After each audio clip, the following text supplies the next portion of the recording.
Okay. For those of you that don't know me, my name is Deborah Dawson. Those of you that know me, hey. She's Debbie. Anyway, I've been at watercolors for about 40 years. It didn't start out being my first love. Oils and acrylics actually were. And that when I went to art school, that's what I focused on. And then life got busy and I ended up being technically a poor artist, and you end up getting a lot of other jobs to support yourself. And I found that watercolor was very friendly, user-friendly, and I could leave it out. I didn't have to worry about cleaning my brushes or my palette, you know, because by the time you get back to doing acrylics, if you don't clean it up, you've ruined everything. So it was just a really, and being a single parent. So watercolor was just an easy medium for me to get into and very user-friendly. And I'm fortunate I didn't listen to a lot of people who said it was the hardest medium. And I have found that it's not. And the thing is that's hard, I believe, is when you haven't been taught how to fix things. So there's a lot of tricks, there's a lot of techniques, and it's a fascinating medium. You can go almost opaque with it, or you can be very loose and transparent. Whatever you enjoy. I think what really stimulated my artistic senses was when you layer colors and you can see the combinations of those colors separated in layers, and so it became a very, like a mystery to figure out how they got that beautiful, you know, mixture of pigments. And every pigment, I learned, has its own personality. Every piece of paper, every brush. And so when my advice and what I've learned is to try to stick with the same materials for a long time, except for when you want to shake things up and really do, you know, break free for a while. Recently I had to throw away all my brushes. They were just bad. I've been using them forever. Ordered some from England. When they got here, they were not the kind of brush I usually use, and I was so disappointed. But I sat down and started working with them. They were my new favorites. You know, so it's just, I know me as an artist, I kind of get into a pattern of things to work with, and so there is something to be said about breaking free from that. He's got it now. You had it, Yeah. and then that other thing popped up. Background is good. So, There you go. There you go. awesome. So this brush here More brightness, good. is one of the brushes from England. It's a Rosemary and Company brush. And when I ordered it, I thought that it was going to be what I usually need to have in a watercolor brush, and that's something with some bounce. And I'll show you what I mean. This doesn't. This does not spring. But what I found is with these is that you can get so many wonderful textures with this brush.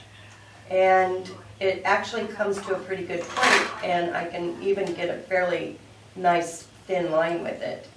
So I've gotten used to working with these. I've had them for about 3 weeks. I got a whole set of them, and I'm pretty happy with them. I'm surprised that I was able to adjust to a brush that didn't bounce. This one is also a new brush line that I got from Amazon. I thought the price was right. It was a whole set. I'm going to shame myself by saying it was only $19, but there was a 2-year warranty on it, and it came in this beautiful case, and they have pretty good points on them. It has some nice bounce to it, so we'll see how long they last. And they're all natural fibers? I actually went from Kolinsky to using a synthetic blend which I like the best. I'm not a big favor of natural fiber brushes any longer. I feel sorry for the poor weasels, because they have to kill the whole weasel to get the tail hairs. So I just decided a long time ago that I was going to go with more synthetics. This is a synthetic blend, and this is squirrel. I don't know I don't think I want to know how they go about getting the squirrel. But when I ordered those, I did not realize they were squirrel, so. Maybe it's fake fur. I doubt it, but you know, the synthetic fibers have really come a long way. What's nice about the squirrel is it holds a lot of water. Am I in the way? No, you're No, fine. you're great. Okay, so what I'm doing is I'm putting a wash of water. This is 300-pound Fabriano Artistico paper. I haven't usually worked on 300-pound because of the price. Very spendy. I think they're retailing now for close to 20 bucks a sheet now. Wow. Yeah, and that's a 22 by 30 inch sheet. And you know, I've never been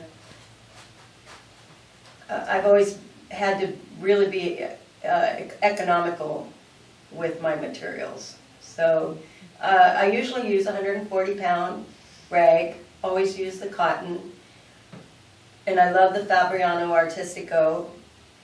And where was I going with that? Anyway,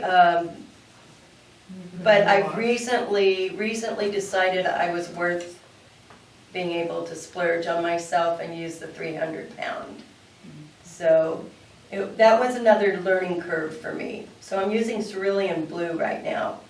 And I usually use the Da Vinci cerulean blue, and genuine. And the reason I like it the most is because it has a pretty awesome granulation, which is when it settles a little bit, and it is quite lovely. It's just a really pretty blue. And so you've sketched first. Oh yes, so what I'm going to do is I'm going to let that kind of run. Ooh. Nice. That little sky going. So catch it before it goes down. And I don't mind that little extra darkness down at that edge, because that is in the shadow area of my trees. And while that's doing that, I'm actually going to clean my brush pretty thoroughly and grab a little bit of, I'm just going to grab a little bit of turning green. Go with this water. I'm going to grab a little bit of Scarlet Lake and a little bit of cadmium yellow. I'm actually going to come down into this area a little bit here. The one thing I have noticed about those other brushes is that sometimes I tend to lose a hair. We'll see how long it takes them to go bald. But I figure for that price, you really can't go wrong, and I've been painting the heck with them. A lot of paintings. So, okay, I just added a little bit of sunshine down there. Yeah. And I think, while it's still wet, I may go in and add just a little bit more, using a little permanent rose this time. And I'm just going to drop that in and let that run a little bit.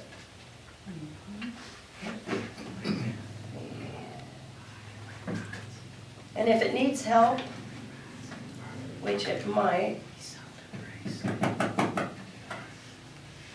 we'll see. Is it in the right place up there? Oh, yeah. Okay. So this is part of the fun way, this is my fun way of doing washes. I like the results. Huh? I like the results. Yeah, You let it run. There's a tendency a lot of times to keep going in with your brush, Mm-hmm. and then as it's drying, you start getting brush strokes, and so that is kind of a preventative for that. So while I have that kind of pinkish yellow, kind of a coral color going, I'm actually going to take some of that down on, is that in the right spot?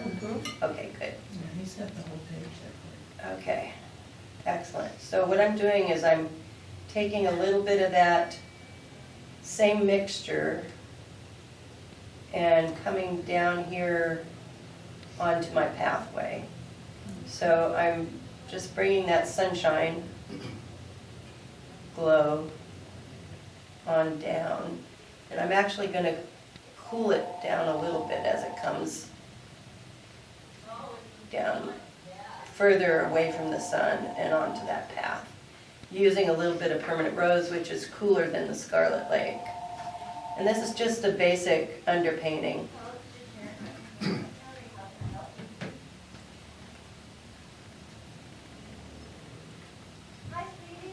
If you have any questions, feel free to, because I can talk and paint at the same time. Multitasker. It almost sounds like a chew gum and walk, you know, that's one of those tough ones. I don't know what's going on right in that spot, but there's a little bit of resist. Maybe I dropped a, I do have a little mask on. There we go, got it. The good thing about this kind of paper, the 300 pound, is it does holds up to that. I did change the composition of this painting a little bit because I already painted, while that's drying for a second, let me show you what I do. So back when I was a little bit younger, I was a little bit impatient, and I didn't start really getting wise and growing up a lot until the last 2 weeks. But what I've learned is, and I knew this in my head, I've known it forever, but it's like I was always impatient and in a hurry. So I would start throwing stuff on my paper and end up having to do it over several times. So now what I do is I do a value study in pencil. That's that top painting there with the canyon. And I go in and I try to aim for at least 4 values. And I figure out where my light source is coming. And I wrote a little poem to go with it, but I'm not going to share that. So this one was a different painting, but just to show you, this one is the one I'm working on today. So I've worked out my values, I've worked out some of my color range ahead of time. And it's just a way to have a map, a road map for myself to kind of keep me on track. And then this is not a rag watercolor. It's fairly inexpensive compared, but I do one study, pre-study, before I do my actual paintings. And what it does is it just kind of helps me set up, again, my composition. It helps me work out the problems. I go back in, I take a photograph of it. I go on, put it on my phone, and I circle the areas that I think need attention or need to be changed on the photograph. And it's just, you know, it has saved me so much. I had a collector who would ask me to always paint 2 paintings of the same thing for him. Bored me to tears. But he paid, you know, bought my work, so yeah, I'll do that. Anyway, I said, why? He goes, well, because your second paintings are always better. Oh. Not you personally, you in general. Right, well, no, me personally. Oh, he thought you personally? Yeah, he said, you know what because he's bought, you know, probably 40 or 50 paintings from me. So he says, just from seeing what you do, and he always buys for both of them. because he likes to give one away as a gift. That's nice. But he always says, I always like the one you do second. Now, it might have been just personal taste, because I'll tell you, there's always something in my study that I like better than I do in my original, that I didn't quite Yeah. get the same, or there was a freshness or a lack of concern, or It's always gonna be a difference. there's always a difference. That's the thing about watercolor, you can never do the same painting twice, exactly the same. So right now I'm getting a hard edge here, and I'm going to soften that. What I'm doing, am I in the No, frame? you're fine. Okay. So what I'm doing is I'm just softening that edge a little bit, and I'm actually going to kind of just let it float down a little bit. I don't want a hard edge there. Okay. And it did not bloom, so there's a hair. I have a cat. Her bed is on my drawing table. She sleeps there or watches me. She watches my brush move. She likes it, activity. She's a house cat, so it gives her something interesting. So what I'm going to do now, does anybody have any questions about what I've done so far? I know this looks kind of messy right now, but don't worry about it. It'll be fine. That's part of the fun. So what I'm doing now is I'm taking a lemon yellow, and I'm going up into this area. It's probably not 100% dry, which is fine. I want it to be soft. And I realized when I drew this out that I had put the tree line stopping right in half of the painting. And so what I'm going to do is extend it past there a little bit, because I don't want it to be cutting my painting right in half. And I did change the walkway on this so it forms a curve going this way. So anyway, I'm taking that lemon yellow and my squirrel mop and I'm just floating that yellow in there. I'm leaving a lot of the areas so that the blue can kind of show through it a little bit. Somebody, I can't remember who, said that when you're painting trees, you need to always give them holes for sky to poke through. So, It looks natural that way. yeah, exactly. And another friend of mine said that she talked to a Japanese gardener who said that only healthy trees have holes or spaces in between. So when they prune, they always prune those holes in. So I'm taking a little bit of the name of it is cobalt teal. And I'm going to drop that in some of those shadow areas. And this is working wet into wet.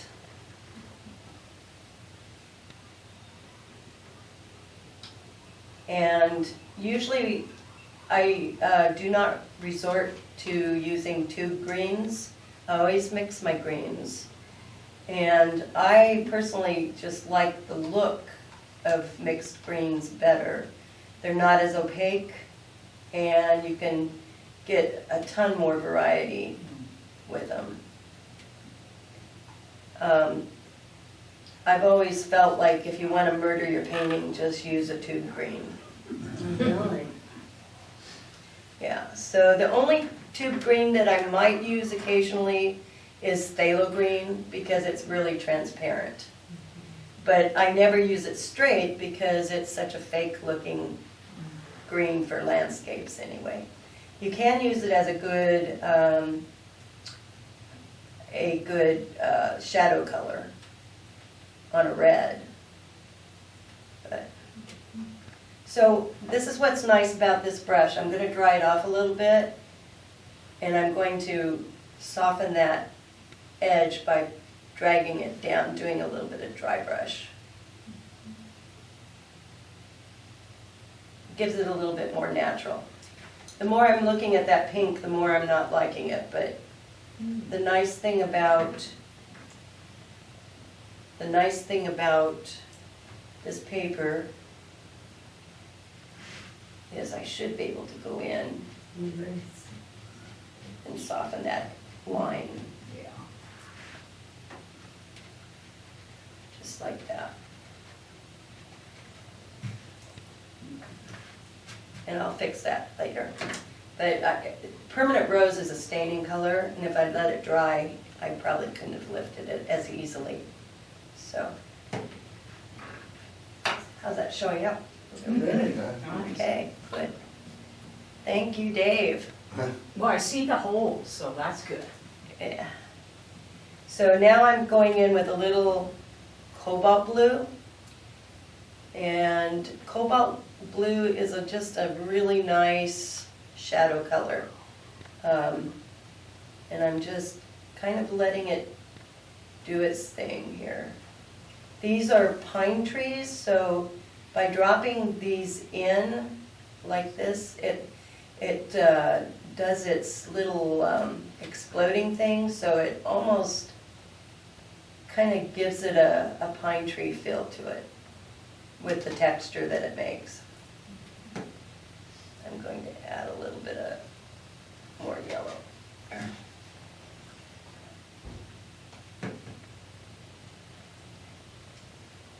So I've been doing landscapes now for about 25 years. When I first started, I did mostly florals. And then the reason why I'm doing paintings now that have a hiker in them is because my son is a hiker, and he's been sharing his photos with me. And it's such a wonderful way to collaborate and engage in his life. I'm no longer mobile enough to go hiking, at least not on anything over a half a mile. And he goes on 15-mile hikes, and he adopted my dog. And so when I can, I put the dog in, because he always takes her with him. So anyway, I'm just building up these darks, a little bit of shadows up in there. And it's not by any means complete, but it's a start. I'm going to mix something that's a little bit on the gray side, gray-green side, by adding a little Scarlet Lake to that. And it's going to be real pale, because there's another tree that kind of comes from behind there. And that's going to take my composition past that halfway mark. And it's a different kind of tree, so.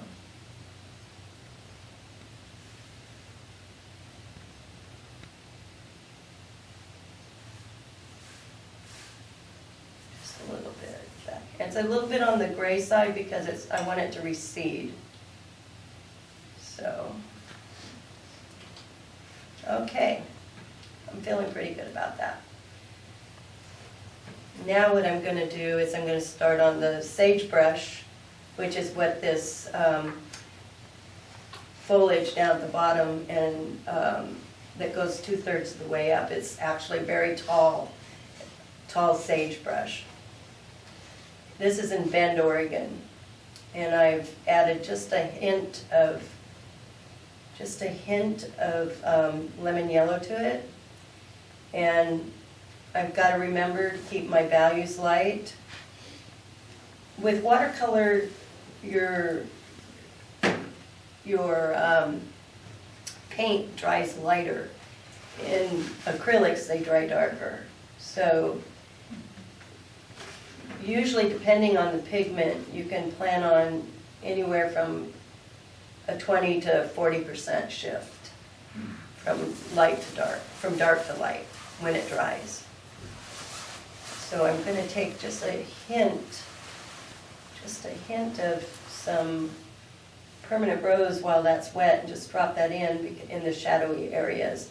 Permanent rose and teal makes a beautiful kind of dusty gray color, and that's exactly what sagebrush has, is kind of a dusty gray color.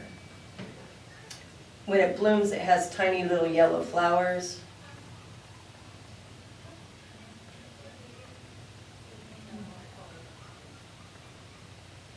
Are any of you familiar with the Bend area? Yes. Huh? Yeah, it's a high desert. There's fires there now. Pardon me? There's a fire there now. Oh, is there? Yeah. I thought there was one out like in Hornbrook. I didn't realize there was one and there's also one in the Applegate area right now. Yeah. Yeah, Applegate's got one. We had a short, about a 5 acre fire that was just outside of Cave Junction on Holland Loop last week. So, that season. So again, I'm using my brush to kind of lift. That's the fun part about watercolor, is learning to use your tools to get the most use out of them. Sorry about that, I thought I turned it off. That's your kitty cat. Calling, yeah. I'm gonna turn it off. There we go. Sorry. Okay, hopefully that turned it off. Just apologize for that. So I'm gonna take a little bit of lemon yellow up here. Just has a tint of the green in it still, so, but it's just really light. See how I can go up on the tip with this brush too? I mean, even though it doesn't have any bounce, it still has a lot of tactile uses, but you have to practice with it. It's got a little bit of a learning curve.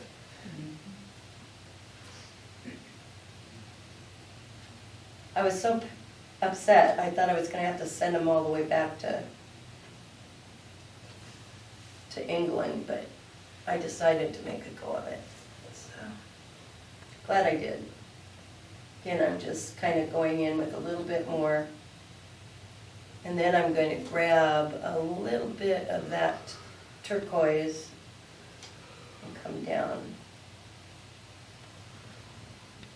And at this point, I'm not even looking at my references, because every painting, like I said, takes on its own personality, and you have to be able to divest from that and kind of let it tell you what it wants. And that's where the creativity comes in.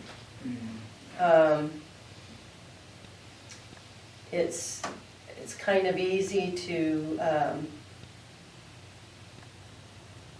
forget to let serendipity kind of happen occasionally. And watercolor's very, very open to serendipity type accidents. So,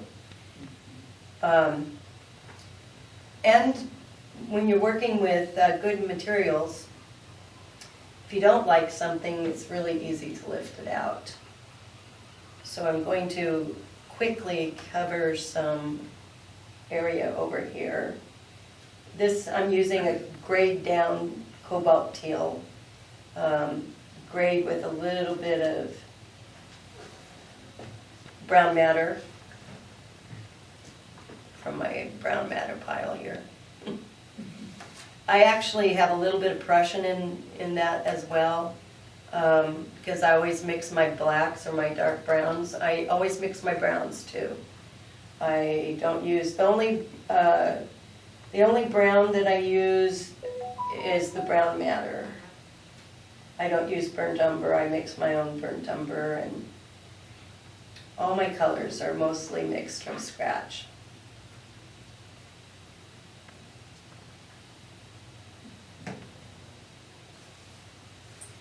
I'm working quickly because the sun in here is making things dry. We found that out with our class. So, do you have a good view of that? Yeah. Yes, Okay. we do. Okay.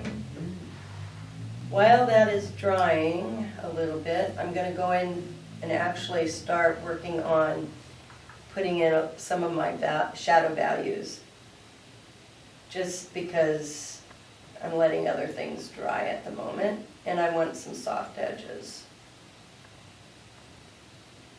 I'm taking this is my new favorite color. I've been using it for years. I've had it on my palette for years. Recently rediscovered it. It's ultramarine violet. You can mix it, but I had it, for some reason I had it in my, I'm taking a little bit of that violet up in there too, while that's still wet. It just seems to be a really handy shadow color too, for if you want to get away from using cobalt blue, doing something a little bit different. It's one of my favorite colors. I guess as I've gotten older, purple is one of my favorite colors. So, and then down in here, I'm just doing a nice little wash, kind of soften some of those shadows. Notice I'm only using one brush at the moment.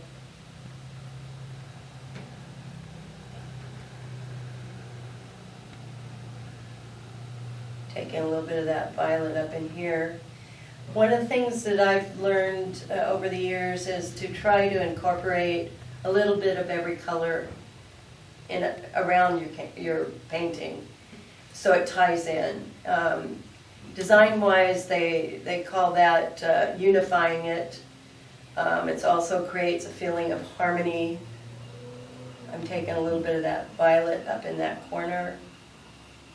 Some of the shadowy areas, a little bit of violet down in there. And being a nice bluish violet, it works real good with the greens. But I'm not opposed to using a little bit of permanent rose in with my trees as well. And I'll try to show you that in a minute. Because red is the complementary color of green, and so when you want to get a nice neutral gray, you can do that by using the opposite on the color wheel, which is your green. So here's a little bit of the permanent rose. I know that's startling, but it makes the painting also more visually interesting. You know, you want to be judicious with it, but still, just showing you what I'm talking about. A little bit of that pink in there.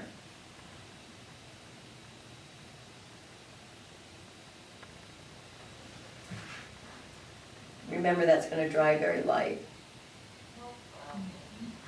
So, kind of negative painted my tree trunks in there, although I probably will go in and make them more solid. So back down here, I'm going to grab a little bit of that pinkish color. Again, it would be the complementary color to teal, would be pink. So that's, I really love color theory, and if you're a watercolorist, that's one of the wonderful things about watercolor, is that you can explore color combinations, and you get so many wonderful examples of what happens when you mix certain colors together. Instead of you can get mud, but when you're working with acrylics, you start dealing with more opaque colors, and you have to add white, you have to add black, and this you just, your colors are usually, if you want them to be more pristine, more exciting, because you can see the relationships between the plants, or the colors, the paints. So, again, I'm going to take a little bit of that blue, that violet, that ultramarine violet, drag it across. That's the other thing this brush does, is it does a really good job kind of doing a dry brush technique where you are skipping across the texture of the paper.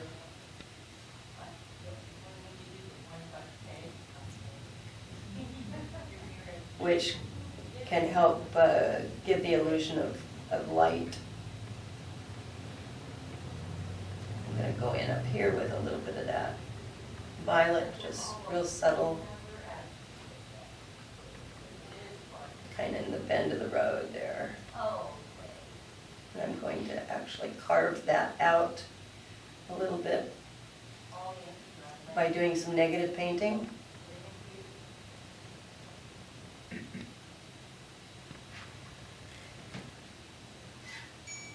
And I'm going to grab just a little bit of lemon yellow and green and just kind of warm that top of that up a little bit.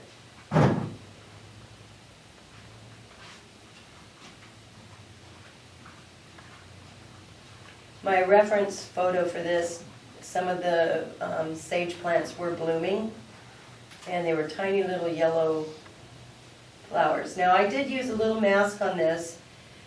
In the painting down there, instead of mask, what I used was Caran d'Ache wax crayons. They're water soluble, but if you forget to put your whites in, or save your whites, this is a really good way to kind of get some of that texture back in. And you can kind of blend it if you want them to be real soft and blendable, so it doesn't stand out as just solid white. They're really, really nice way to soften colors. And it's a artist quality product, so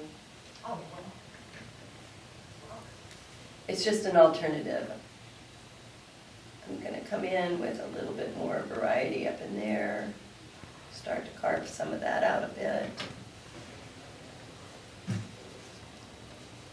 I'm going to actually scrub that a little bit. I'm still having an issue with this corner. But you know, you never have a painting that doesn't have at least some issues.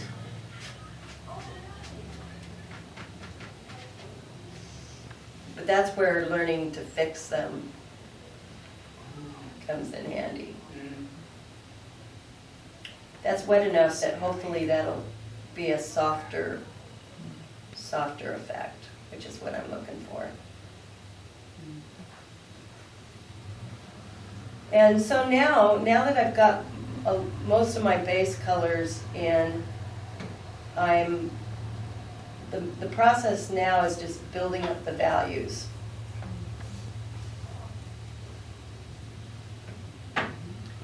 And making sure that your lights and darks work well to emphasize the areas that you want and don't detract too much. You don't want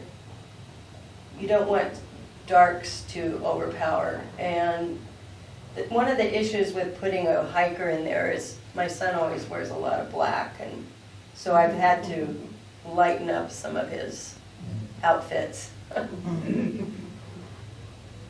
So again, I'm just anchoring this corner down with more of the violet.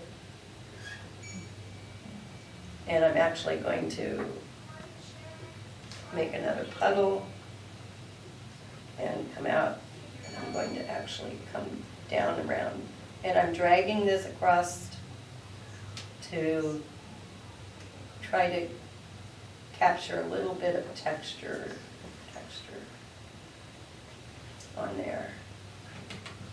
And I'm going to warm up this area up here a little bit.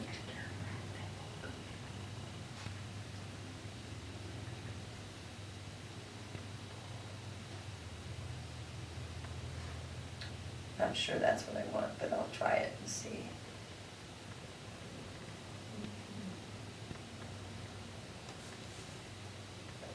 believe the pathway is kind of crushed cinder block and stuff. They have a lot of that over in Eastern Oregon. But I don't want it to be, and actually in the photograph, it's not real red, it's just kind of in between. But I want to keep this kind of light. A lot of the paintings I've been working on have been really contrasty and darks and lights. And this one's a little bit more of a high keyed. That's a low key, this is a high keyed painting. And because the tones are less intense and more on the airy side, so. Any questions so far? How did you do it? Years of practice. I'm self-taught. I've never taken a lesson from anybody. When I was in college, I took one course in watercolor. That's all they offered. My degree is in art. So what I have done over the years, though, is taught myself, and then I've gone on to teaching others, which I really enjoy. So You have to figure out how to explain it, well, what you're doing. yeah, exactly. And also, it's important to be able to, you have to do the research. And fortunately, I'm a Capricorn, and I've always enjoyed I'm heavy on information. I'm good at retaining information. I do the research, and then I practice it. So you can do all the research in the world, but unless you put it into practice, it's not going to do any good.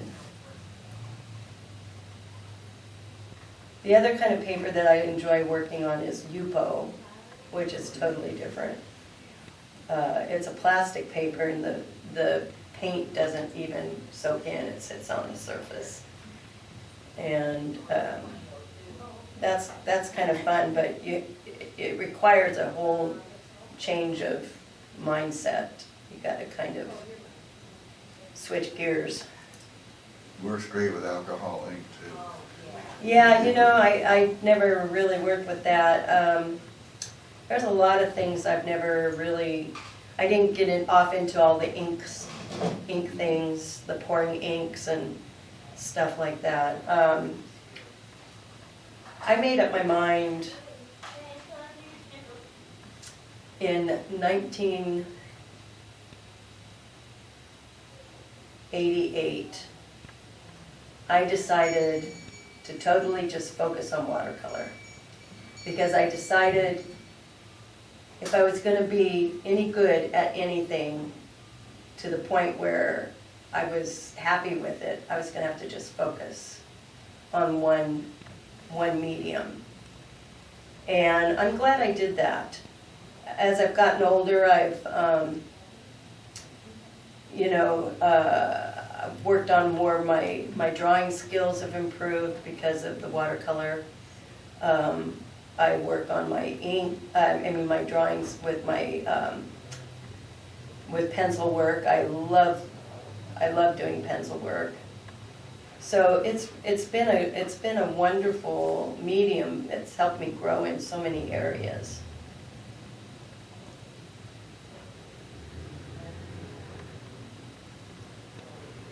So that corner's starting to pop. I really like that corner.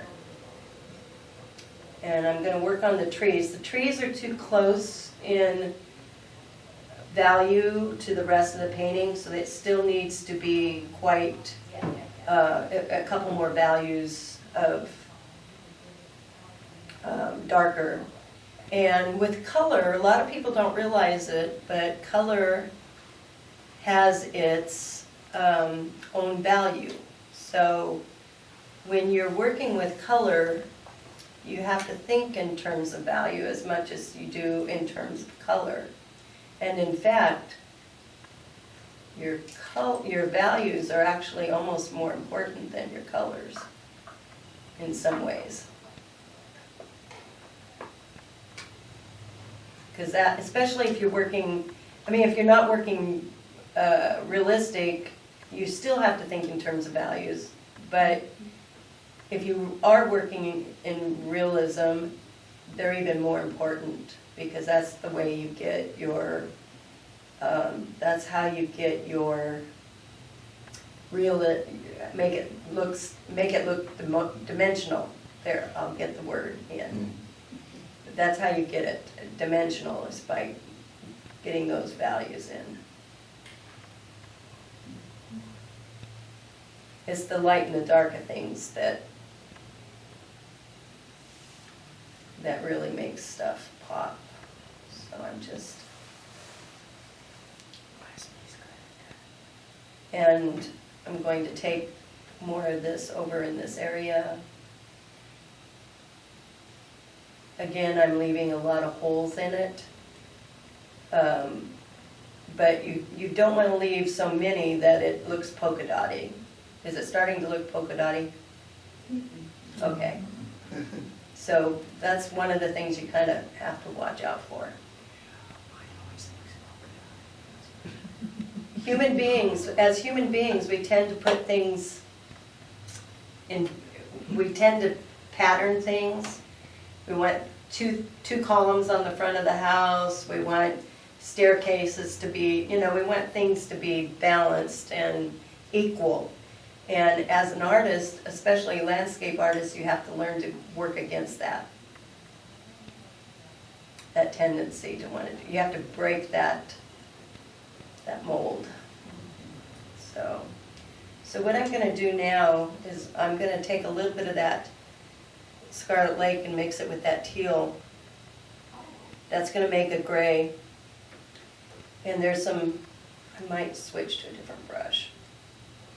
Maybe not. Maybe I will. So I'll show you another new brush I got. And I've never tried one of these before, and they're so much fun. It's a rigger, I think is what they call them. Anyway, it holds a lot of water. You get a nice fine line, and it's kind of fun. You get a really kind of dancey quality to it. So there's some trees off into the distance that I'm going to make pretty light.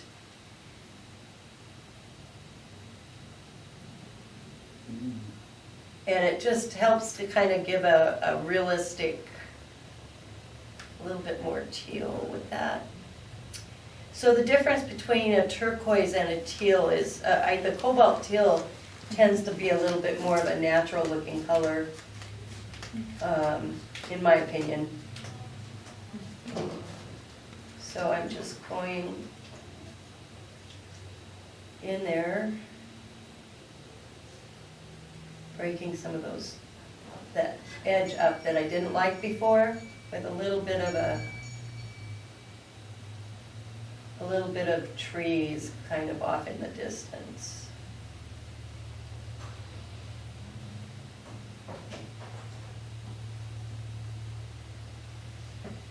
Does that show up on there? Very nice. Huh? Very nice, yeah.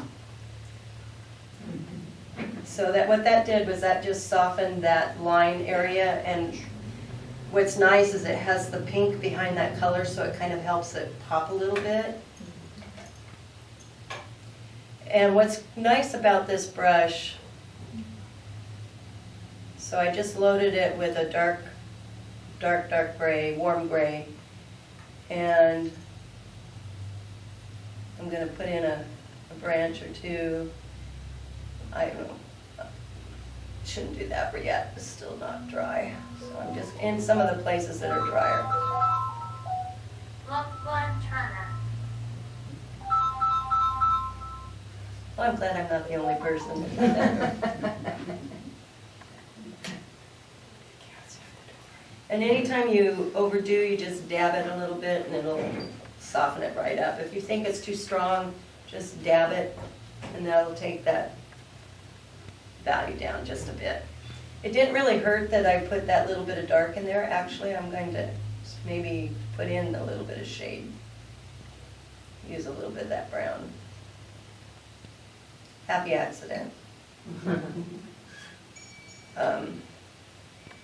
It's too wet to put my tree trunks in, but you can kind of get the idea where I'm going to do it. So now there's some actual darker branches that kind of show up in the darker areas where that sage is, and it's soft enough that it's going to kind of not be a hard edge, so it just gives it a nice shadow. Switching to my mop.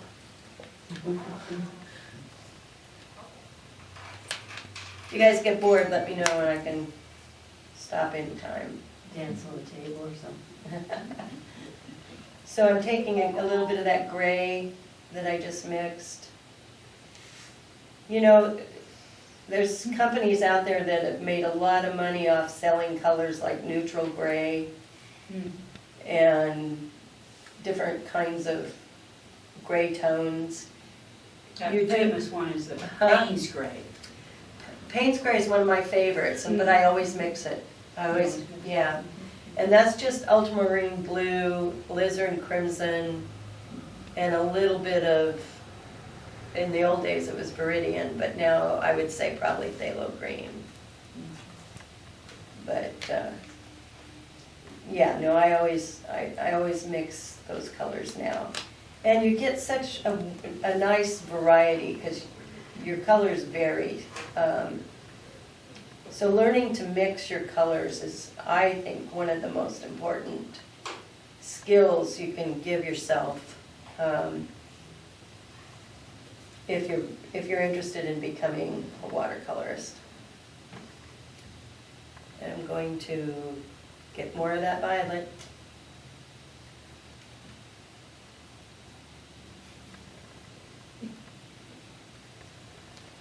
I'm trying to balance this value with some of this darker values down in this corner. And I try to think in odd numbers, so if I'm going to have this value here and this value here, my third value will be up in this area. Again, it's just a mental way of getting away from that even numbered stuff that humans get caught up in.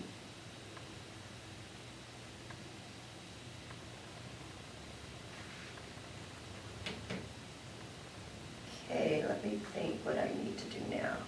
I'm going to take a little bit of, just a little bit of cerulean, which was the blue I used in the sky, and I mixed it with a little bit of the Scarlet Lake. I'm going to dry my brush off and grab it up, kind of. And I'm going to try to make it natural looking as I can.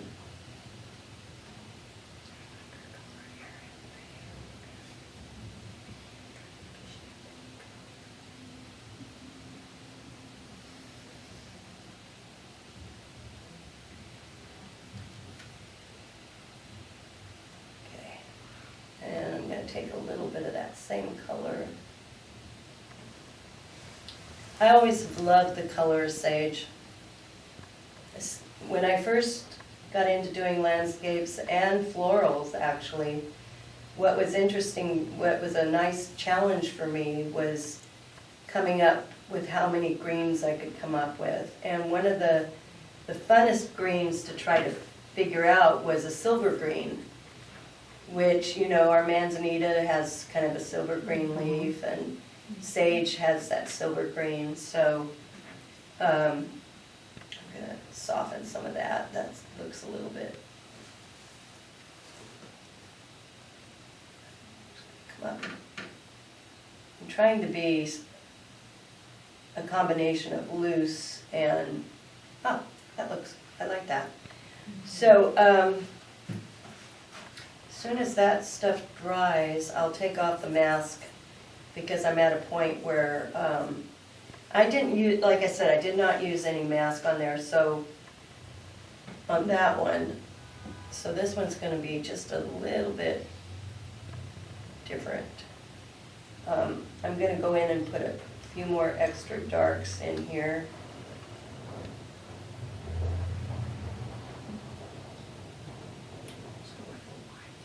It's nowhere near done, but it's getting there.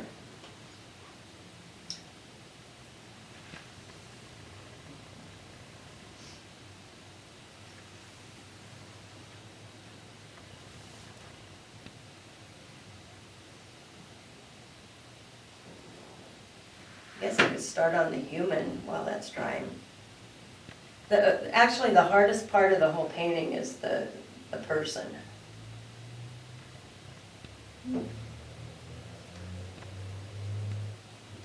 In my opinion.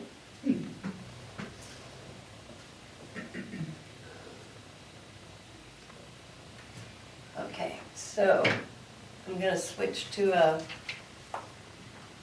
finer brush.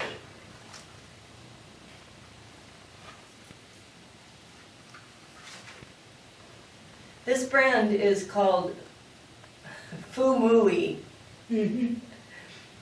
And, you know, they're really pretty nice for what I paid for them, so. So the backpack he has on is dark. And there's a lot of ways to do people. A lot of watercolors tend to make them very kind of almost abstract shapes. Lost my first hair, or else it was a cat hair. Anyway, a lot of artists just suggest the humans in a watercolor, you know, and that's perfectly fine too.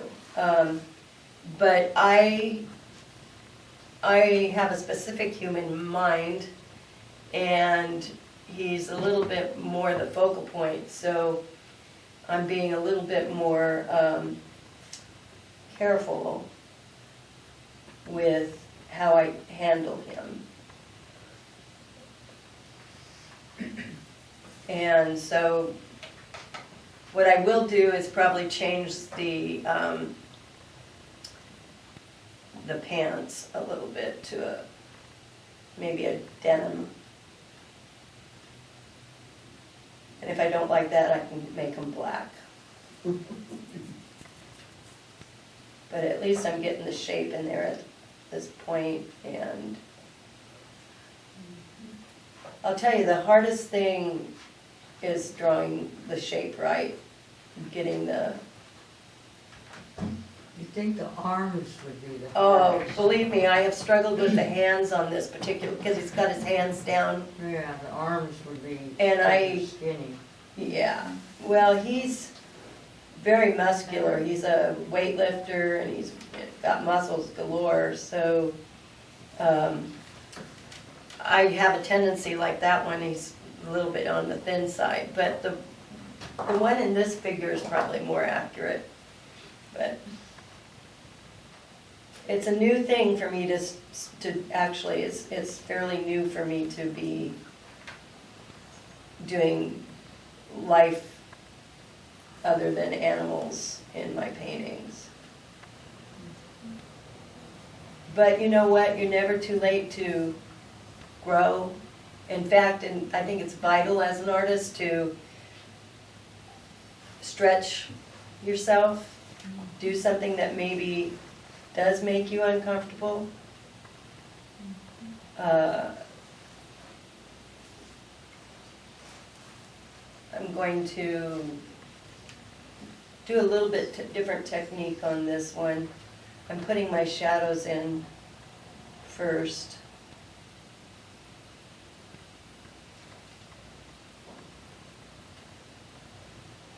And I'll go in and fine tune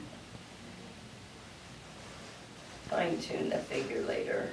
But right now, I just wanted, can you see that? Okay. And there's a little bit of a shadow on the hat and there. So he's he's not completed, but there might be a point where I decide he's complete enough.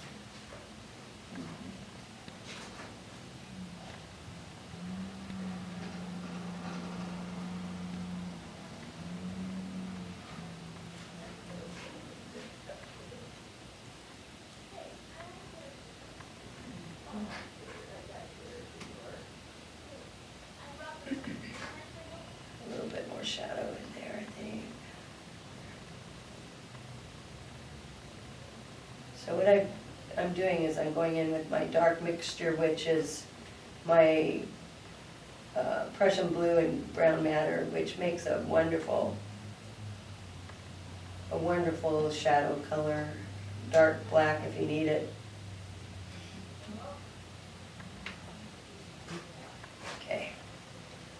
Okay, let's see if this is dry enough that I think I can get away with putting some. I'm starting with a thin line, that way if I see it's starting to spread, I will know that it's too wet still.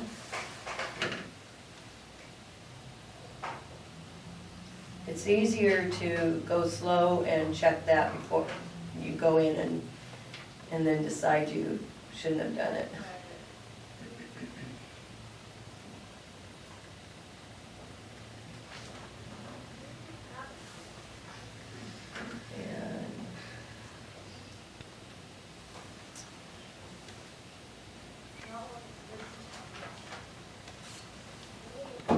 These brushes are holding their tips really well. I think I'll have to go on Trustpilot and give a good review. I've recently learned, you guys, that before buying anything from anything online, I go to Trustpilot and look up the company and read the reviews.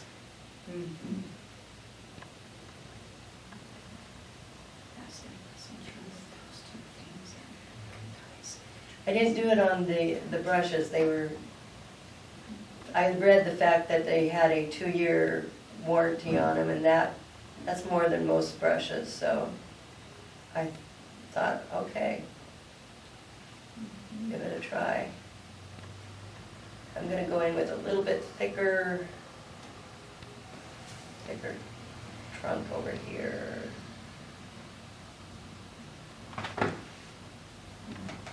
So what that kind of does is it just breaks up all the flowiness a little bit, just gives it, it kind of repeats the shape of the hiker so that there's a relationship between the trees and his verticalness.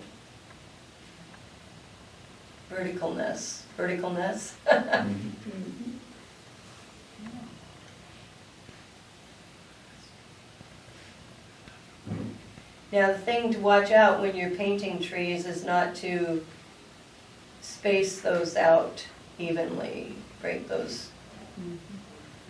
some of that up a little bit.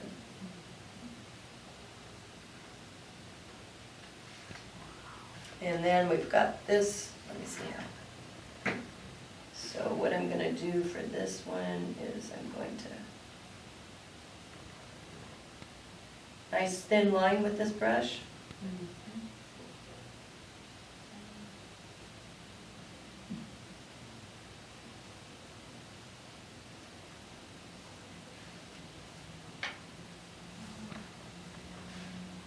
And I'm going to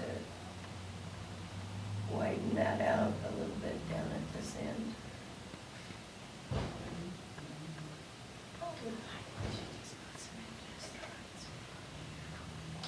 And I'm going to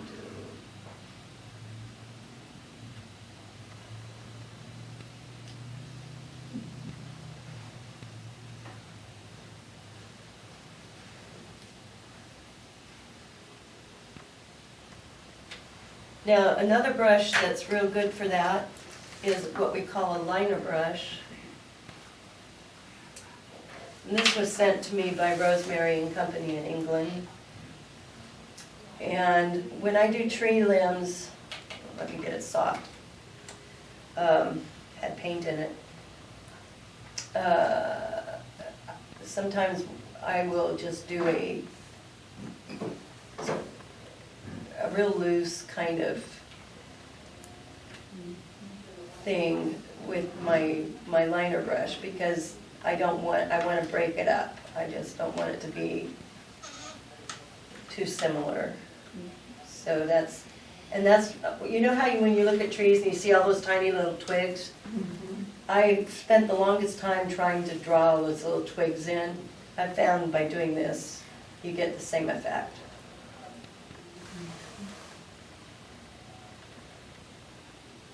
Saves a lot of concern and time, and it just makes it look more natural.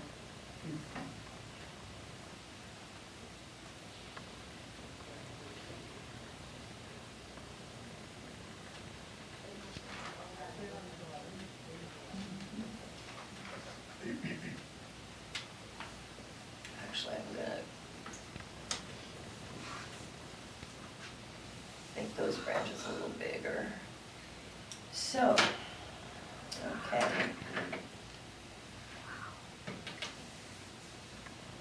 So I've got to decide what color t-shirt I want him to have on. So I have him with an orange one in these two, but I've got the color of the pathway kind of leaning towards that. But, let me think, I think I'm going to, let's just see what happens. Go a little bit. I guess I'm going to stick with that color.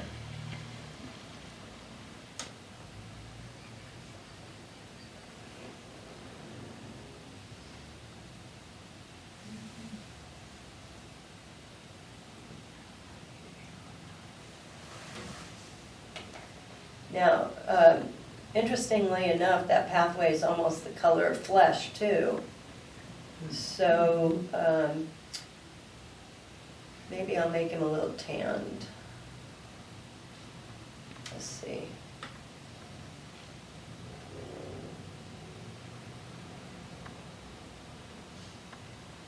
And again, you don't have to really worry too much about specifics because he's off in the distance, and I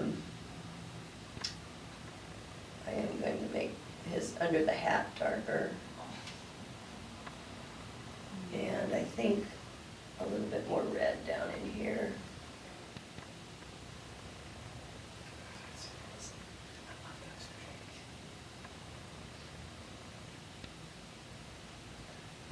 Yeah, that's nice. Okay. Now I'm going to take off my mask, see what kind of mess that makes.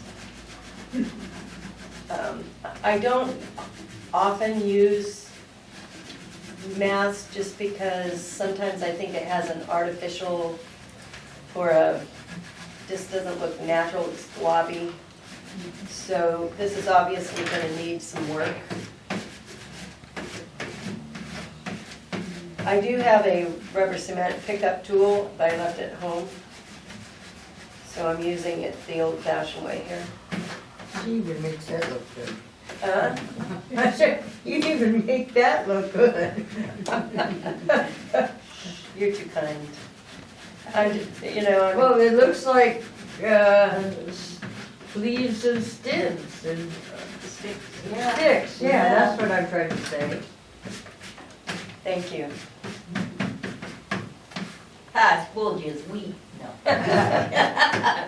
Okay, so now obviously I've got to do some work down there. So I'm going to start with a little bit of the teal. I'm going to come in and just soften that white. Set it back a little bit. maybe leave a little bit of sparkle of the white in certain areas. I mean, I went to all that trouble to save it.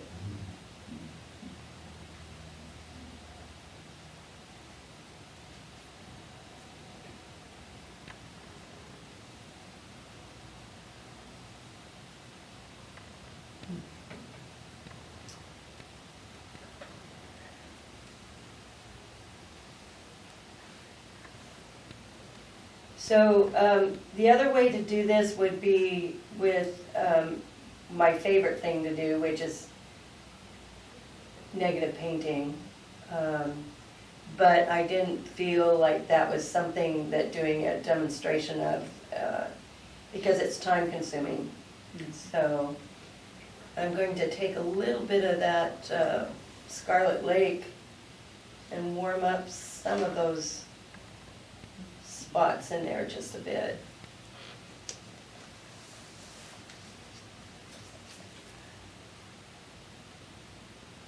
Now those flowers on that sage, like I said earlier, is actually yellow, kind of a yellow-green. So I'm just going to touch my brush in some of those areas to try to get that feeling.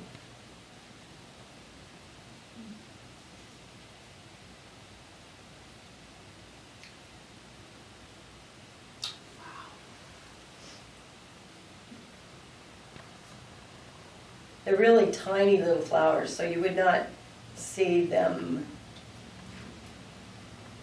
like this. But by the time I get done, they'll probably be smaller, I'm hoping. Again, I have to tone down some of this stuff, break it up anyway.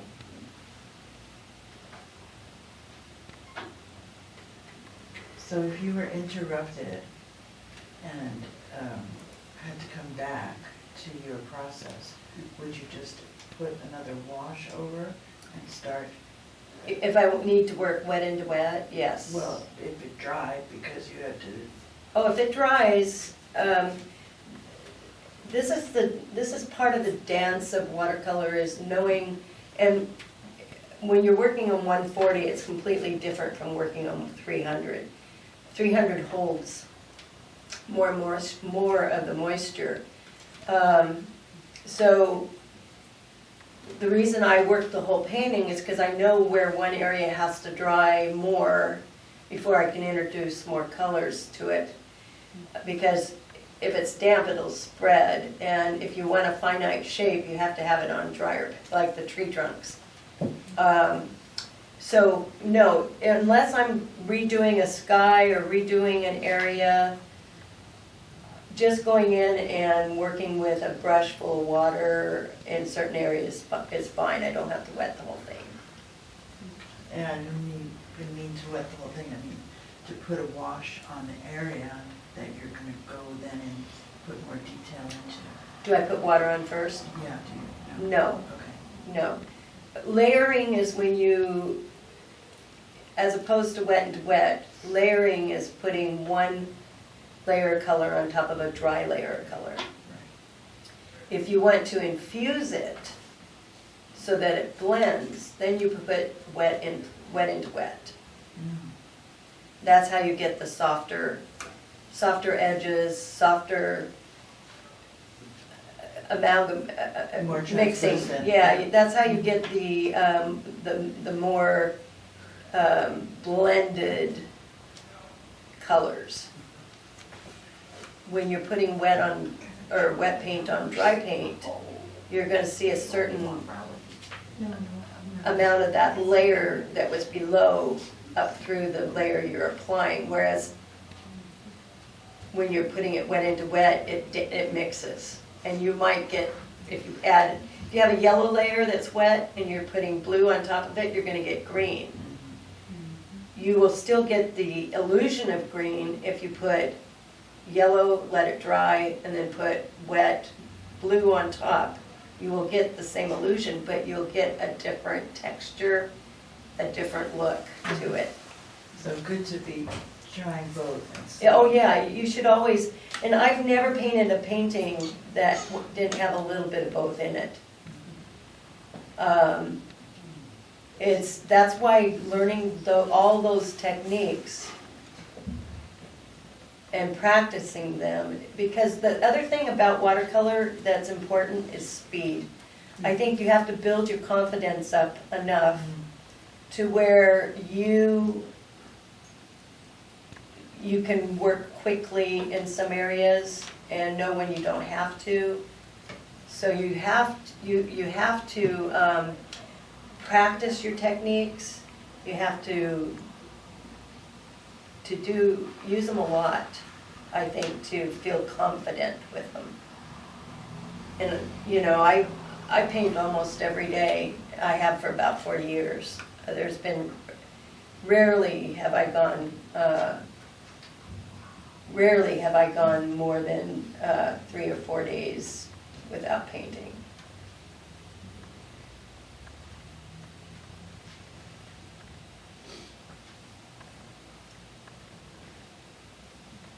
You let me know when you want to call it. So I'm carving out some more of those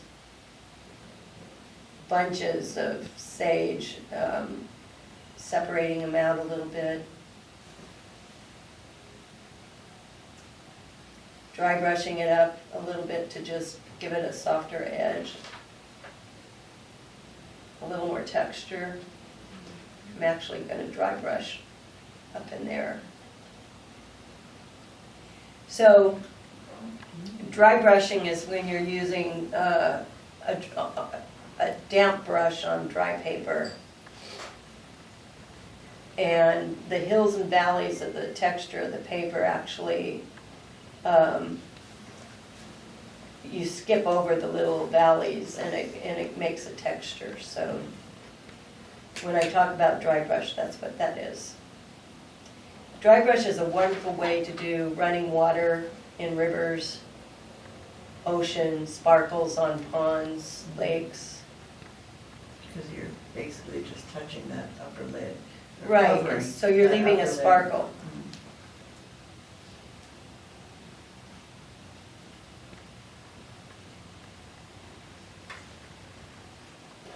More of that happening right there.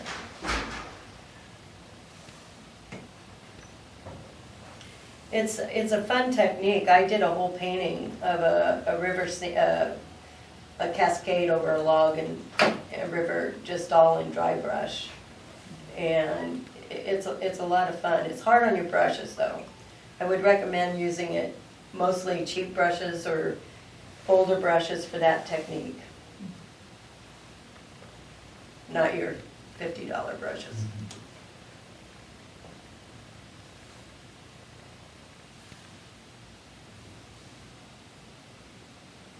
Just little calligraphic things to kind of create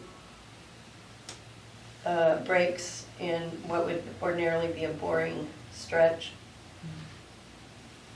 And I'm going to darken this down in here a little bit so that those white things are anchored.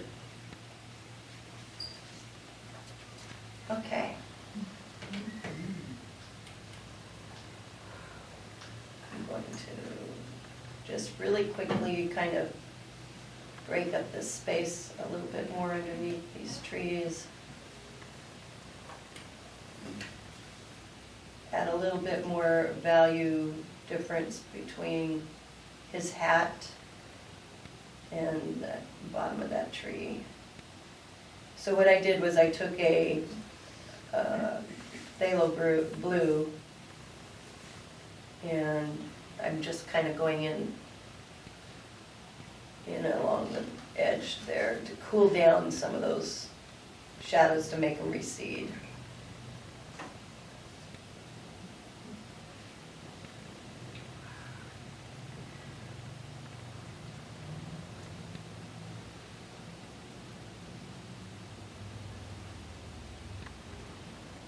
And I'm just going to soften some of those edges a little bit. And then I think I'm gonna look at it from a distance, see where I'm at.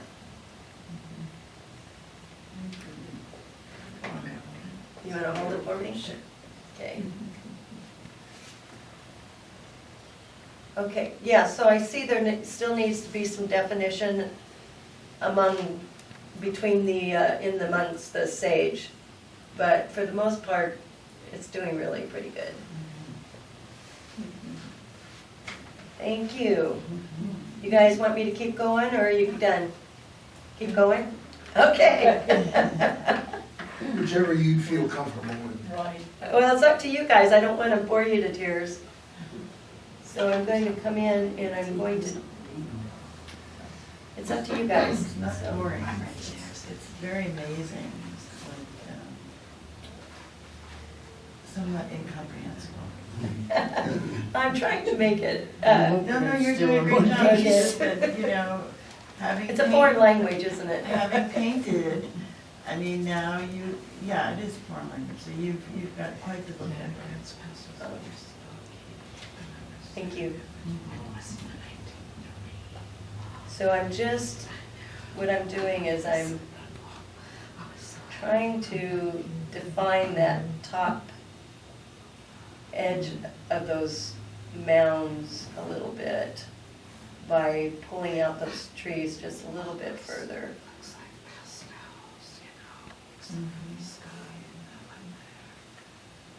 I'm still keeping the value very light because they're off in the distance.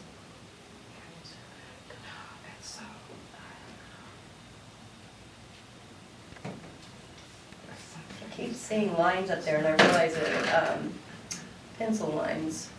With watercolor, as long as you're not using a cadmium or a more semi-opaque medium color, you can usually erase your pencil lines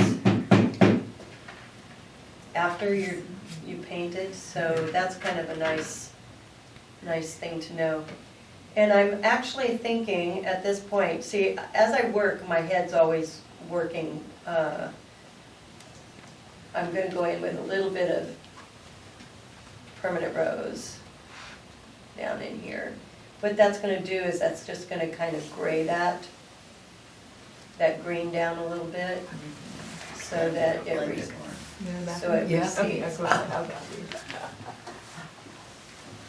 gotta go? No, I know. Oh, okay. It also sets that, it gives it a little bit more distance, so.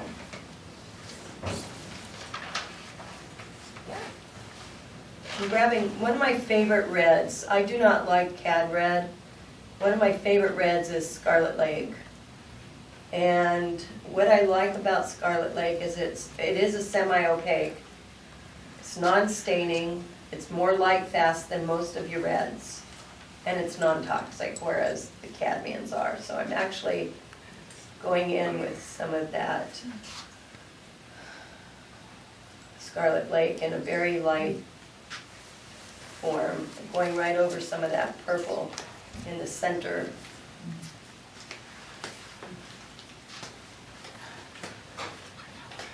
And I knew the purple was dry enough to be able to do this. It just gives it a little bit more of a... do I need to finish up? No. Whatever everybody likes. If you're hungry though, we do have some food in the other room. Okay. So what that did was it warmed up this area, but it still reads, it's not popping. It's more of a kind of making a neutral color, but it helps it bring that pathway forward. You're gonna have to leave? Okay. Okay, I'm just going to Come on back here. I'd love to go and have your quotes next to me. Just If anybody wants to go get their food, you want to take a break and go get food? What's that? Do you guys want to Are take you a break? hungry? Okay. Oh, I'm fine. I'm fine, but it's up to you. Okay. So anyway, I just took a little bit of that Scarlet Lake to use as a shadow color on that green. You remind me of, I used to watch Keat all the time, public television, Yeah. and they had an artist on there who do all sorts, he said, he put a stick here, and he put a stick there, and he put something else, and all of a sudden, you looked at it, and it wasn't a stick, it was the whole thing's come together. And that's what's happening with yours right now. Oh, cool. Well, I'll tell you, I debated until the late hours of last night on what subject to do. Well, you picked a good one. Yeah, I'm glad I did. It's hard sometimes to know what would make a good subject for a demo. We ought to line these up for about 3 hours of you painting and then a half hour out there eating. I tell you. Well, what we can do is we could take a break if you wanted to. And you said you paint every day. How long do you paint every day? An average session is probably 2 to 3 hours. Wow. Yeah. And if I'm not painting, I'm going through my references, looking for my next subject to do. I look at it as I'm retired now, but I've always Full-time artist. I've always felt that my art was my full-time job, and everything else I tried to work around that. And that, that included taking care of a partner for 25 years who was disabled and working full-time up until the time I could no longer do it. But I've had a studio downtown and had galleries, and in my latter years I started having students coming in to take lessons, and that helped with my income. And then as I've gotten older and more mature in my artwork, I've collected a lot of, I think I have about 3 or 4 pretty reliable patrons now. So things have gotten definitely easier for me to support my habit. Do But, you still take students on? huh? Do you still take students on? I do, but I live in Cape Junction. Okay. So, unless you're over there, it's kind of hard to come all the way. But we do have a class here once a month that, Second Saturday. yeah, and we're seriously thinking about maybe seeing if we can work in a class for people who are a little bit more interested in learning the nitty-gritty of watercolor, the more in-depth study of it. Because really the Saturday class is a lot of fun, and the gallery provides a lot of the materials, and I'd like to get to the point where we have one class where people have gone out and bought their own materials, they bring them in, and they really want to sit down and do a lot of the nitty-gritty stuff. So here's a question. If I was interested in coming to these classes but getting some feedback in between, do you believe Zoom would be a good medium for that? For you to maybe see some of the work and stuff, and of course I'd compensate you. Sure, I'm not, Zoom is probably something that I just recently got rid of my Wi-Fi, so the only Wi-Fi I have is my phone now. But maybe with some help figuring out how to set that up and everything, we could do that. The simplest thing. Is it simple? It'll take you 5 minutes. That's great. Yeah, I'm just not, technically, over the years, I've done a lot of technical stuff with setting up my website and stuff like that, but over COVID and then having to move and losing every time they upgrade my computer, it pisses me off. Yeah. I've only recently started going back in and working on my website. I figure I'm paying for it, I might as well get back into maintaining it a little bit. So, I mean, I used to have a great camera, and now I can't even use that camera with my computer. It's weird. It's the But you whole, can use your phone. but I can use my phone, yeah. You can use your phone as a camera. Yeah, it's not as easy to go in and manipulate my photos the way I want to, because You need to edit them or to just? to edit them and I do a lot of playing around with the colors spectrum and stuff. Like putting filters on? Not just, see, I hate filters. I'd rather be able to go in and just really manipulate the contrast, the highlights, the shadows, and I can do that on my phone. Like in Photoshop or? Yeah, a little bit, not quite as complex as Photoshop. What would you use? Tell me what program you would use. Well, the one that I really liked, which I can't use anymore, is, what is the name of it? It's been Huh? Not Illustrator. No, it wasn't anything that complex. It came with my HP computer, or printer, and it worked wonderful for that. But then when they did away with that program, and it just pisses me off. I'm trying to figure out. So, anyway, I'm gonna get back into this. Does anybody have any questions so far? I mean, you guys have been great, but you haven't really asked me any technical questions. Yeah, I don't know what mask is. What is mask? Okay, so mask. There you Just a second, let me do that. Closer to look. Okay, so my favorite mask is PBO drawing gum.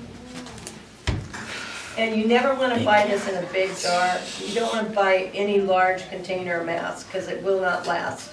It has a shelf life. And it will get to the point where you can't use it. So just plan on, throwing it away if it gets to that point. And, but I like this because it's thin. It's got a slight color to it so you can see where you put it on the paper. A lot of them are white and it's really hard to see them on the paper. And so this is nice for that purpose. It's about $6 a bottle. You want to use an older brush. For the lines on here, I use this old liner that I have. You want to really clean it, and then you're going to use soap. You're going to rub soap into it first and then dip it into the mask and use it. That keeps the mask out of the hairs. Oh, okay. It makes it easier to clean. So, And then you're drawing the mask onto the. yeah, so then what you do is, I don't have my soap, it fell in here somewhere. Anyway, so what I would do is I just really work the soap into the bristles all the way up into the ferrule. And then I would just dip it in and draw with it. And it has to dry completely before you paint.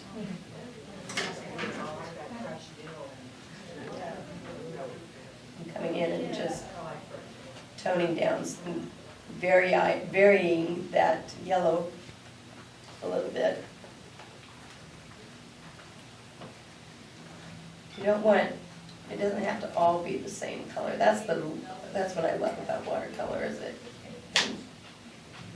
you can just break free. But you gotta understand about families of colors, and you want everything to kind of be like a happy family and get along, not fight each other.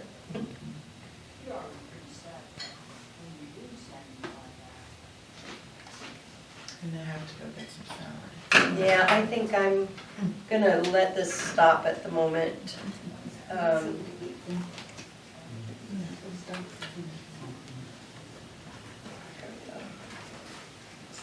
so cute, thank you so much. Oh, you're welcome. Any questions before I go now? Oh, yeah. Is it okay if I get your number and you get mine?